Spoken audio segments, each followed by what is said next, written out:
নাসির পাটোয়ারিকে ডিম থেরাপির পেছনে আসল কাহিনীটা কি?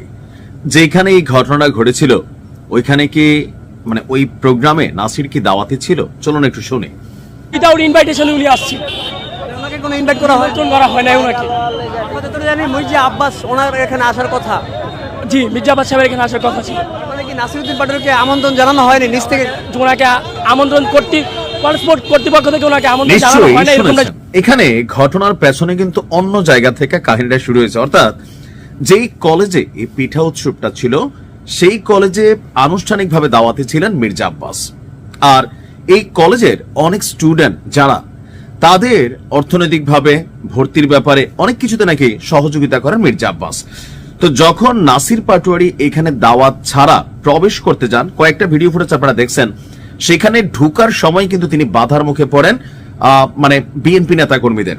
এখানে যারা ছিল কলেজ লেভেলে তারা বলছিল যে ভাই আপনার তো দাওয়াত দেওয়া হয়নি, আপনি কেন আসছেন? তো পাশে থেকে কেউ বলছেন যে তো কি হয়েছে, আসছে, অনুষ্ঠানটা সুন্দর হবে। এইরকম একটা পরিস্থিতির মধ্যে নাসির পাটোয়ারি সেখানে প্রবেশ করেন। প্রবেশের সময় ছাত্রদের একটা অভিযোগ ছিল যে আপনি গতকাল কি বলছেন মির্জা আব্বাস গ্যাংস্টার, তো আপনি কি গ্যাংস্টারের প্রমাণ দিতে পারবেন?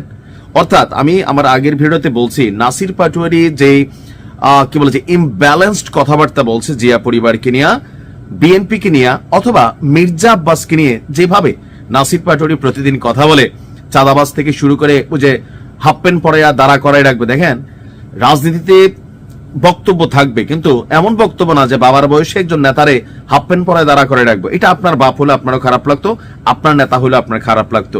মানে রাজনীতিতে ভাষার শালীনতা, নাসির পাটোয়ারি এনসিপির সকল নেতাকর্মীদের মধ্যে ভাষাগত দিক থেকে একটু কিন্তু কি বলা হয় যে মানে শালীনতায় তার ঘাটতি আছে।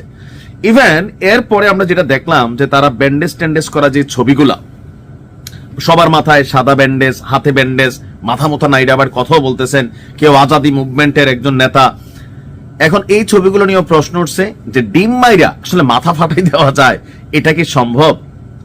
এদের মানে যে 5-7 জনের ব্যান্ডেজের ছবিগুলো আমরা দেখছি, আমার কাছে একটু আশ্চর্য লাগছে যেটা কি প্লাস্টিকের পাথরের ডিম কিনা। এখন এনসিপির নেতা কর্মীদের অভিযোগ বা নাসির পাটোয়ারির সাথে যারা গিয়েছিল যে শুধু ডিম না পাথরও মারছে। এখন সেই পাথর কোথায়, এটাকে খুঁজে বের করা উচিত যে আসলে পাথর মারা হয়েছে নাকি নাটক করে। কমেন্টে ভরে গেছে নাটক কম করো প্রিয়, তুদের নাটক বুঝে গেছে বাংলাদেশ। অর্থাৎ এখানে টোটাল যে বিষয়টাতে নাসিরের এখানে অনুপ্রবেশ ছিল অলিখিত ভাবে, একটা কলেজের প্রোগ্রাম, এখানে আপনাকে অনুমোদন নেওয়ার একটা বিষয় আছে, অনুমতি নেওয়ার একটা বিষয় আছে। আর যেহেতু মির্জা আব্বাস অধ্যুষিত এই কলেজটা, এটা মির্জা আব্বাসের বাবার দিনের সম্পত্তি না, তারপরেও হয় কি যে ওই যে মির্জা আব্বাসের একটা কথা আমার কাছে একটু সঠিকই মনে হয় যে নাসির চায় একটা পেস লাগুক, একটা ঘটনা লাগুক, মানে কোন একটা ভেজাল হোক, ভেজাল হইলে এটা নিয়ে একটু সিম্পেথি পাওয়া যাবে, যেমন অলরেডি পাচ্ছে। যারা এই নাসির পাটোয়ারির ফলোয়ার আছেন বা ভোটার আছেন তারা কিন্তু একটা মুভমেন্টে চলে গেছে, এমনকি তাদের যারা এলাই আছে অর্থাৎ জামাত ইসলাম সহ বাকিরা যারা, তারা কিন্তু এখানে এটা নিয়ে একটা অবস্থান তৈরি করার চেষ্টা করছেন। তো আমার কাছে মনে হচ্ছে যে সামনে নির্বাচনকে কেন্দ্র করে অনাকাঙ্ক্ষিত বা ইচ্ছাকৃতভাবে কোন রকম ঘটনার মধ্যে যে নিজে পা দেওয়া, ভেজাল তৈরি করা, রাষ্ট্রকে দেশকে অস্থিতিশীল করা, এগুলোর প্রয়োজন নাই। আপনি আপনার মতো করে নির্বাচনী প্রচারণা করেন। আর যদি পদ্ধতি না পেলে তাসনিম জারারে ফলো করেন।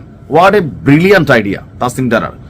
তো মির্জা আব্বাস তিনি স্বাভাবিক একজন প্রভাবশালী ব্যক্তিত্ব বা একজন দীর্ঘ একটা রাজনৈতিক ক্যারিয়ার আছে। তো সেখানে নাসির পাটোয়ারি যখন তাকে নিয়ে কথা বলে, অশালীন বক্তব্য দেয়, স্বাভাবিকভাবে নেতাকর্মী হিসাবে তার নেতাদের গায়ে লাগে। সেখান থেকে ক্ষোভটা, এমনকি নিজে ইচ্ছা করে জোর করে প্রোগ্রামে গেছে বা এখানে কেউ চাইছে তাকে ঢুকাইতে, পরিস্থিতিরা সামলাইতে পারে নাই। ভুয়া বন্যার টাকা কই, ত্রাণের টাকা কই, এদেরকে কিন্তু এইভাবে এখানে ঘেরাও করা হয়েছিল। পরে কোন রকমে কলেজটা থেকে বের হইয়া সামনে রাস্তায় গিয়ে আবার অনশনে বসছেন। তা আমার মনে হয় সামনে নির্বাচনকে কেন্দ্র করে সবারই সতর্ক থাকা উচিত, আর নিজে ইচ্ছা করে কোনো ভেজাল তৈরি করা উচিত না। ভালো থাকুন, আসসালামু আলাইকুম।